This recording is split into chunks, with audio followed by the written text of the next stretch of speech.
사랑하는 성도 여러분, 오늘은 대림절 세 번째 주일입니다. 대림절 첫 번째 주일, 우리는 깨어 있어라 라는 말씀의 제목으로 함께 은혜를 나누었어요.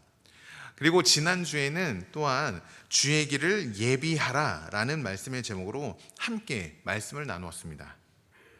여러분, 주의 길을 예비한다는 것은 우리의 굽어 있는 마음을 곧게 한다는 것이에요. 바로 회개함으로 우리의 길을, 우리의 마음을 곧게 할 수 있는 것이죠. 여러분, 우리는 지난 2주간 열심히 깨어있고 회개하며 주의 길을 예비하는 삶을 살았는 줄로 믿습니다. 그런데 여러분들에게 한번 질문을 드려볼까요? 우리가 열심히 깨어있기 위해서 힘쓰고 주의 길을 예비하기 위해서 열심히 신앙을 지켰는데 한 주간 여러분들 기쁜 삶을 사셨나요? 여러분들 한 주간을 돌아왔을 때 정말 마음 터놓고 껄껄껄껄 웃으며 와 기쁘다 하신 날이, 순간이 몇 번이나 있으셨나요? 대림절 세 번째 주일, 우리 주님께서는 우리에게 이렇게 명령하십니다. 우리 말씀의 제목 같이 읽어볼까요? 시작. 주 안에서 항상 기뻐하라. 우리 주님은 우리에게 항상 기뻐하라 라고 명령하신다는 거죠. 여러분, 우리의 삶을 돌아보면 웃는 일보다 인상을 찌푸릴 일들이 더 많은 것 같습니다. 우리의 삶이 참 녹록지 않죠. 저도 사회생활을 오래 했었기 때문에 그 삶이 어떤 것인지 너무나 잘 알고 있습니다. 그리고 특히나 이 연말이 되면 마음이 조마조마하기도 하잖아요. 왜냐하면 내년도에 혹시 내가 다른 임직을 바꾸게 된다든지 아니면 회사에서 무슨 일이 생기지 않을까 하는 조마조마하는 마음이 이 연말이 되면 항상 있는 것 같습니다. 그래서요, 어떤 분들이 보시기에 이 기뻐하는 삶이라는 것, 기쁨의 삶이라는 것은 몇몇의 소수의 사람들에게만 부여된 것은 아닌가 하는 생각이 들기도 한다는 거죠. 그렇다면 여러분, 우리 주님께서는 왜 우리에게 주 안에서 항상 기뻐하라 명령하실까요? 왜 우리 주님께서는 기뻐할 일 없는 이 세상 속에서 왜 기뻐하며 살아가라 라고 우리에게 명령하시는 걸까요? 그 첫 번째 이유, 우리 같이 함께 읽겠습니다. 시작. 기쁨은 우리의 창조 목적이기 때문에. 여러분, 김창옥 강사를 알고 계신가요? 그분이 굉장히 유명한 강사이신데 신앙을 가지고 계신 것 같아요.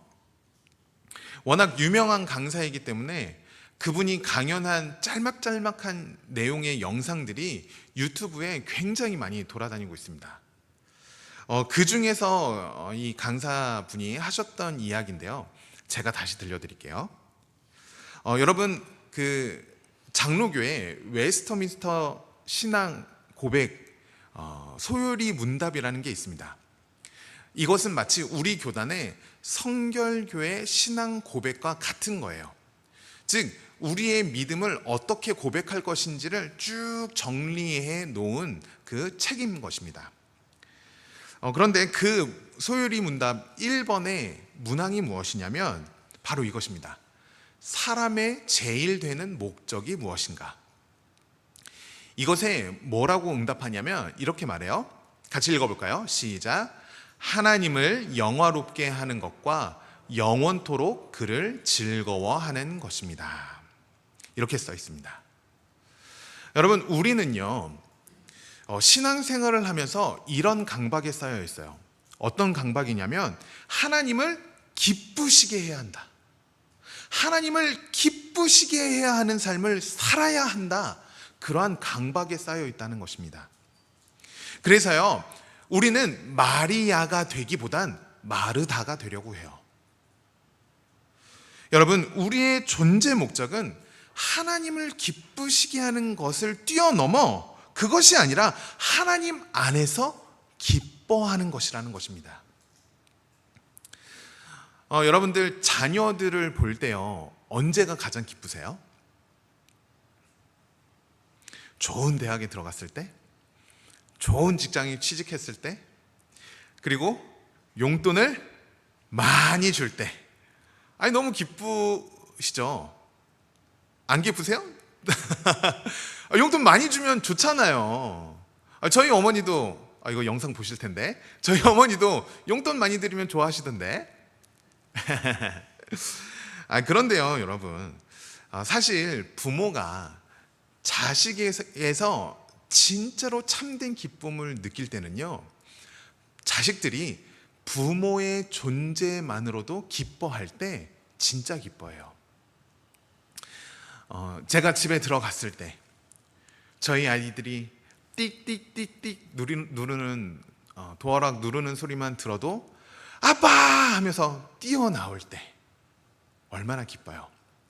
또요, 이렇게 막 정리하고 이제 자려고 하면 먼저 와서 아빠 오늘은 나랑 자자, 아빠 오늘은 나랑 자는 거야, 이렇게 말할 때 너무나 기쁘죠. 아이들이 아빠라는 존재 자체를 기뻐하는구나.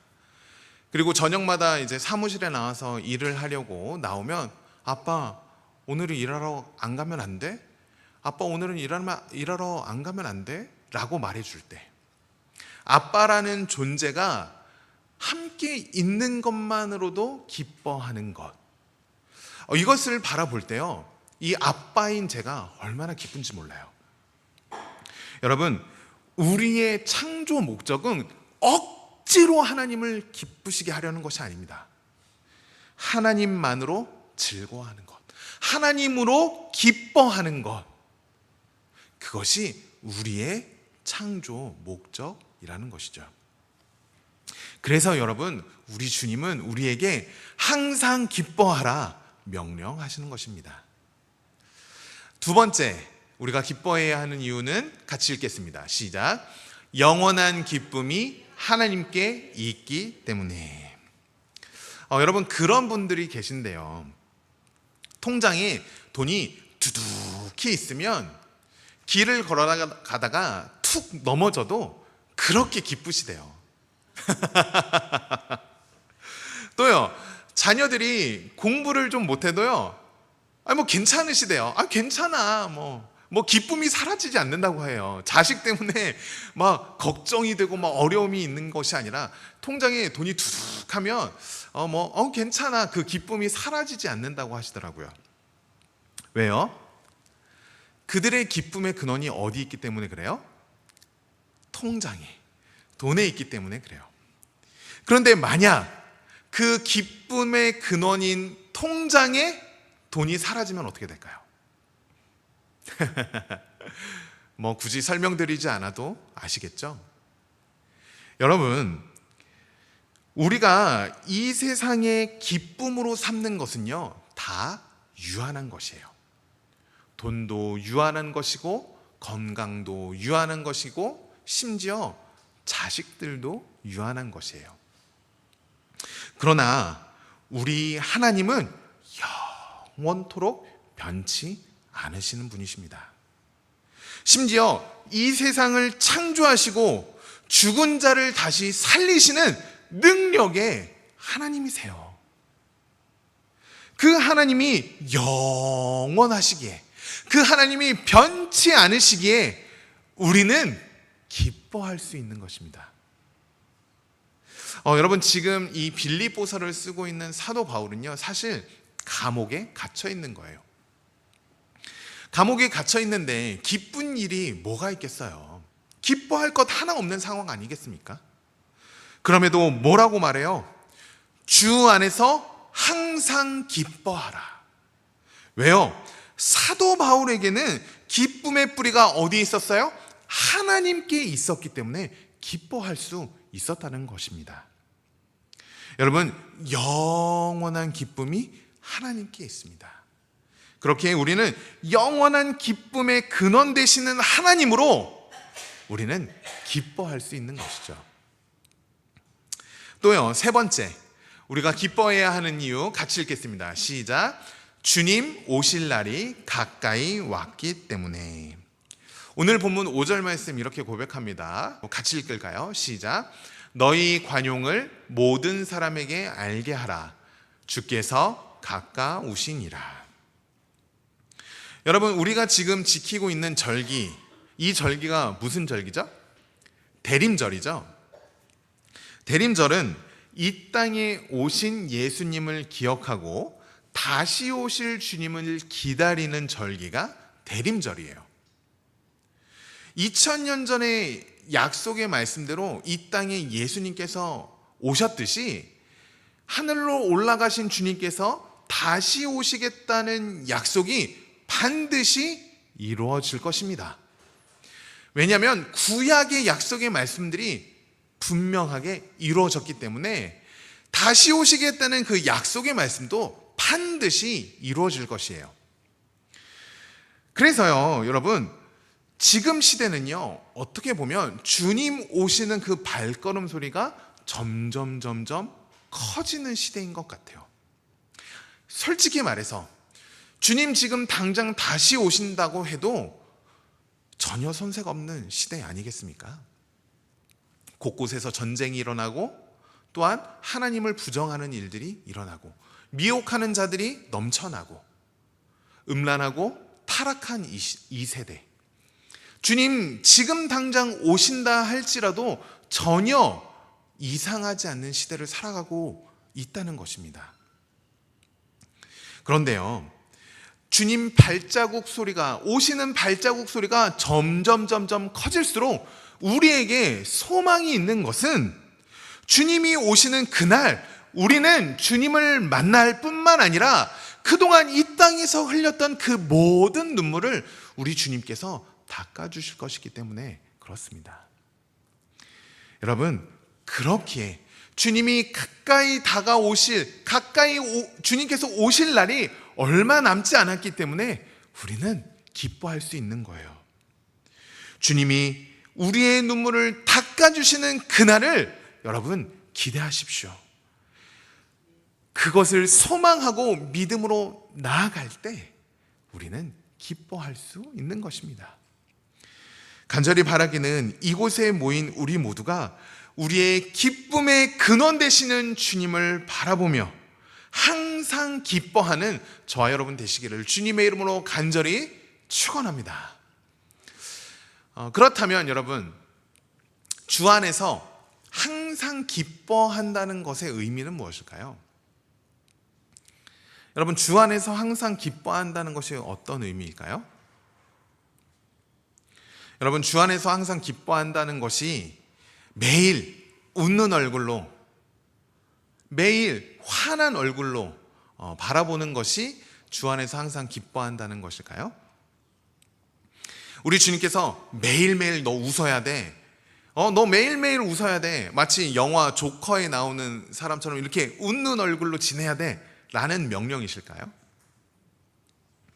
여러분, 이것은 우리가 주 안에 거하며 안전지대에 거하고 있음을 선포하며 주님의 성품을 드러내는 것을 말합니다.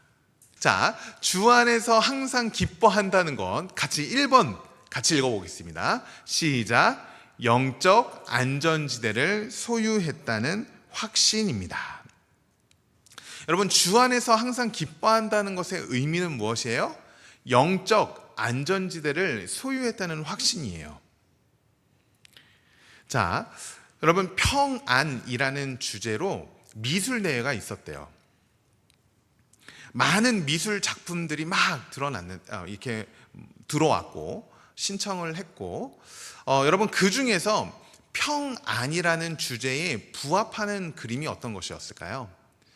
막 가족들이 화목하게 이렇게 둘러앉아서 웃고 있는 모습? 아니면 정말 따뜻한 햇살 속에서 아무런 걸림돌 없이 이렇게 환하고 있는 모습? 여러분, 평안하면 여러분들은 무엇이 떠오르시나요? 많은 그러한 작품들 중에서 1등한 작품이 무엇이냐면 거대한 폭풍우가 몰아치는 그 한가운데서 절벽 아래 새가 평안히 있는 모습이 1등을 했다고 합니다. 제가 어디선가 이 이야기를 듣고 열심히 서치를 했어요. 그런데 안 나오더라고요. 그래서 제가 AI한테 그려달라고 그랬어요. 이런 평안의 주제로 그림을 그려줘 라고 했더니 어떻게 그렸냐면 이렇게 그렸어요. 보이세요? 폭풍우가 몰아치는 그 바다 절벽 안에 안전하게 머물러 있는 새의 모습. 요 그림이 평안이라는 주제에 1등을 당선됐다는 거예요. 여러분, 우리가 주 안에서 기뻐한다는 것은요, 우리가 영적인 안전지대에 있다는 것과 같은 의미예요. 이 세상에 거대한 파도들, 염려와 걱정, 불안, 두려움들이 우리에게 매일매일 몰려오지만 주님 안에 있는 우리는 절대로 침몰하지 않는다는 그 구원의 확신. 이것이 주 안에서 항상 기뻐한다는 것의 본질이라는 것입니다. 여러분, 주 안에서 기뻐한다는 것이요, 이러한 의미가 있는 거예요. 두 번째, 주 안에서 항상 기뻐한다는 것, 같이 읽어볼까요? 시작. 그리스도의 관용을 드러내는 것입니다. 자, 여러분, 옆에 계신 우리 성도님들 한번 볼까요? 옆에 계신 성도님들 한번 보세요. 일주일 만에 뵈니까 반가우시죠? 반가우시죠? 그런데 옆에 계신 우리 성도님이 기쁜지 안 기쁜지 여러분들 어떻게 이렇게 눈치채세요? 아, 저분 기쁘시구나. 아, 저분 좀 기쁨이 조금 없으시네. 힘드셨나 보다. 어떻게 여러분 생각하세요? 무엇을 보고? 무엇을 보고? 얼굴 표정을 보고. 그런데요, 우리 믿음의 사람이 기쁨을 가지고 있느냐 안 가지고 있느냐가 무엇으로 드러나냐면, 무엇을 보고 알 수 있냐면 주변 사람들에게 그리스도의 관용을 나타내는 것으로 알 수 있다는 거예요. 여러분, 관용이라는 말이 무엇일까요? 관용이라는 것은 여러분, 내 성에 차지 않아도, 내가 보기에 부족해 보여도 저 사람의 실수와 부족함을 너그럽게 참고 용납해 주는 것이 관용이에요. 여러분, 진정한 기쁨은요, 우리에게서 있는 것이 아니라 하나님께로부터 온 것이기 때문에 주님께로부터 왔다는 것을 인정하는 것이기에 그 이웃을 향한 넉넉함과 관대함으로 우리의 기쁨이 드러난다는 것입니다. 만약 우리가 구원의 기쁨을 가지고 있다고 하면서도 옆사람의 작은 실수에 분노하고 우리 가족의 부족함을 보고 불같이 화를 내고 우리 가족의 부족함에 막 불같이 화를 내기도 하지만 막 짜증날 때가 있잖아요. 짜증내고 또 내가 가진 권리만 주장한다면, 그러한 모습을 세상 사람들이 본다면 저 사람 교회 다니는데 기쁨이 없는 것 같네 라고 생각하게 된다는 거예요. 여러분, 우리 주님의 넓고 크신 그 사랑을 이웃에게 베푸며 살아가는 것, 이것이 주 안에서 기뻐한다는 것의 의미가 된다는 것입니다. 간절히 바라기는 이곳에 모인 저와 여러분 모두가 주님의 그 크신 사랑을 품고 내가 안전지대에 거하고 있음을 선포하며 이웃을 향해 관대함을 가지고 나아가 주님께서 하신 명령, 주 안에서 항상 기뻐하는 삶을 살아가는 저와 여러분 되시기를 주님의 이름으로 간절히 축원합니다. 그렇다면 여러분, 어떻게 하면 주 안에서 기뻐할 수 있을까요? 그래요, 주님, 왜 우리가 기뻐해야 하는지 알겠어요. 주님의 명령 알겠어요. 우리의 창조 목적이 하나님을 기뻐하시는 것이라는 것을 알겠어요. 또요, 주 안에서 기뻐하는 것이 주님의 사랑으로 관대함을 나타내는 것, 이것임을 알겠어요. 그렇다면 주님, 우리가 어떻게 하면 주 안에서 기뻐하는 삶을 살아갈 수 있을까요? 여러분, 어떻게 하면 주 안에서 기뻐하는 삶을 살아갈 수 있을까요? 우리 6절 말씀 같이 한번 읽어볼까요? 시작. 아무것도 염려하지 말고 다만 모든 일에 기도와 간구로 너희 구할 것을 감사함으로 하나님께 아뢰라. 아멘. 자, 여러분, 이 말씀 너무너무 중요한 말씀이니까 우리 한 번 더 읽겠습니다. 시작. 아무것도 염려하지 말고 다만 모든 일에 기도와 간구로 너희 구할 것을 감사함으로 하나님께 아뢰라. 어떻게 기뻐할 수 있을까요? 이 말씀대로 첫 번째 같이 읽겠습니다. 시작. 염려를 맡김으로 기뻐하라. 여러분, 우리가 인생을 살아가면서 염려와 두려움은 피할 수 없는 것 같아요. 우리 성도님들 중에 염려 없으신 분 계신가요? 손 한번 들어봐 주실래요? 염려가 없어요, 걱정이 없어요 하시는 분. 여러분, 초등학생들도, 아이들도요, 염려와 걱정이 있어요. 그런데 여러분, 그거 아세요? 믿음의 반대말이 불신이 아니라 염려와 두려움이라는 것 알고 계신가요? 믿음의 반대말은요, 불신이 아니에요. 믿음의 반대말은 염려와 두려움이라는 거예요.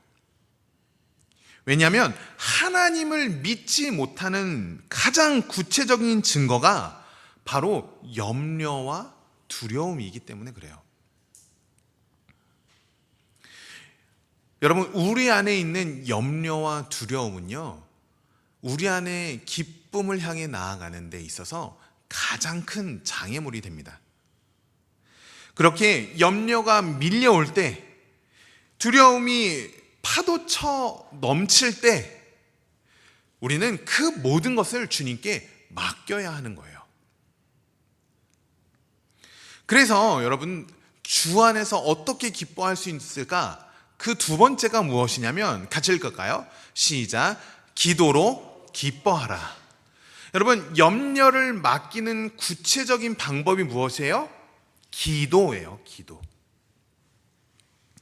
여러분, 제발 부탁드리오니 생각만 하지 마시고 기도하세요. 아멘? 생각만 하지 마시고 기도하세요. 제가 이런 말씀 드리면 목사님 또 새벽 예배 나오시라고 하나 보다 이렇게 생각하실 텐데, 아니에요. 새벽 예배 나오시면 좋죠. 그리고 수요 예배 나와서 기도하면 너무너무 좋죠. 그런데 정 안 되시는 분들은 여러분들의 시간과 여러분들의 개인적인 장소를 꼭 정하셔서 기도하셔야 돼요. 여러분, 기도하지도 않으면서 하나님 응답이 없으셔, 이런 말씀 제발 하지 마세요. 여러분, 기도 얼마나 해보셨어요? 기도 얼마나 해보셨어요? 제가 아직도 일평생 기도하는 것이 있어요. 아직도 안 들어주신 것이 있어요. 그럼에도 불구하고 저는 오늘도 주님께 그 기도를 드려요. 여러분, 우리 눈에 보기에는 그것이 너무 길고 너무 고통스러운 순간이고 너무너무 아무런 변화가 없는 것 같지만, 하나님의 시선으로 보시기에는, 영원한 시선을 가지고 계신 하나님의 눈으로 보시기에는 우리의 인생은 정말 전보다도 작은 순간이에요. 그렇기에 우리가 한 걸음만 머물러서 우리의 상황을 본다면 그것이요 이루어지고 있음을 우리가 보게 될 것입니다. 기도하는 것 자체가 나의 삶의 주도권을 누구에게 드린다는 고백과 같기 때문에, 주님께 드립니다라는 고백과 같기 때문에 기도함으로 우리는 주 안에서 기뻐할 수 있는 것이죠. 그렇게 여러분 기도하십시오. 아멘. 기도하십시오. 생각만 하지 말고, 고민만 하지 말고, 걱정만 하지 말고 그 모든 것을 주님께 기도하세요. 그리할 때 우리는 주 안에서 주님께 주시는 기쁨이 회복될 것입니다. 마지막 세 번째, 같이 읽어볼까요? 시작. 감사로 기뻐하라. 여러분 그 웃음 치료사 아세요?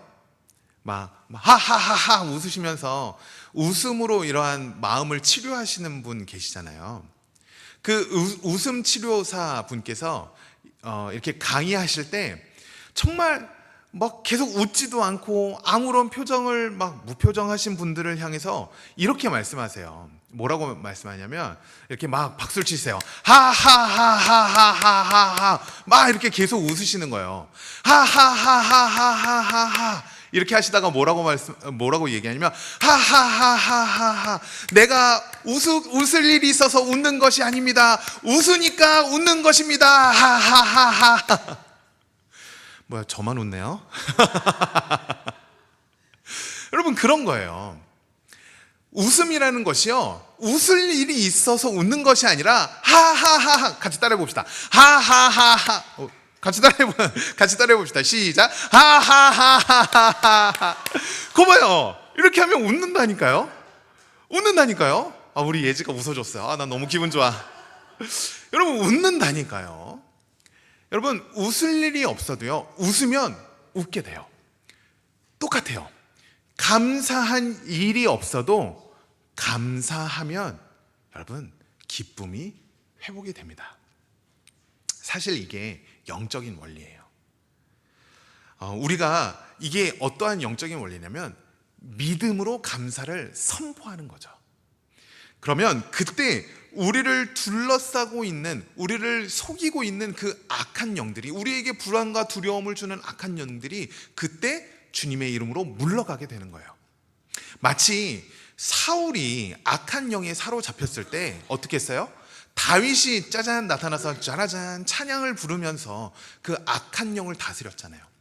그런 것처럼 우리가 감사를 선포하고 하나님을 찬양할 때 우리 안에 기쁨이 회복이 되어진다라는 것입니다. 그렇게 여러분 의지적으로 감사를 고백하십시오. 아멘.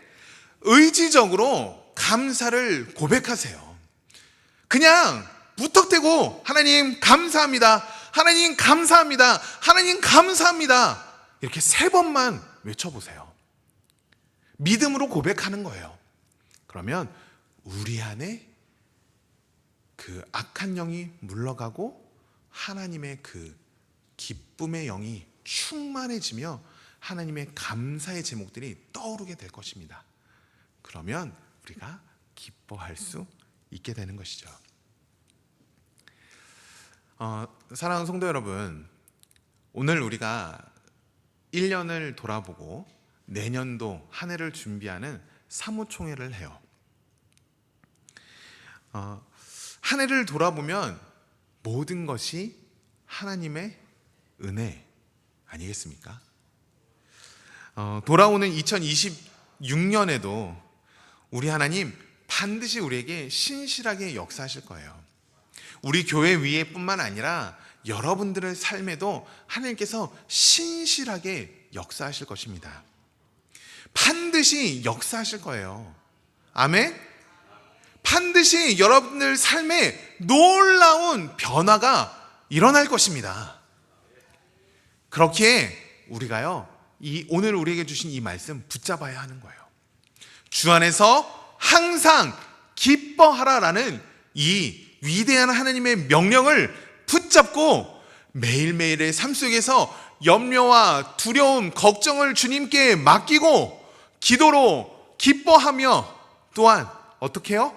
감사로 기뻐하는 삶을 살아갈 때 우리는 주 안에서 항상 기뻐하는 삶을 살아가게 되는 것입니다. 간절히 바라기는 이곳에 모인 우리 온 성도들 모두가 주님의 이 위대한 명령, 주 안에서 항상 기뻐하라 라는 이 말씀을 가지고 주님께 염려를 맡기고 기도로 기뻐하며 또한 감사로 기뻐하는 삶을 살아가 주님의 아름다운 그 은혜와 축복을 누리는 저와 여러분 되시기를 주님의 이름으로 간절히 축원합니다. 아멘.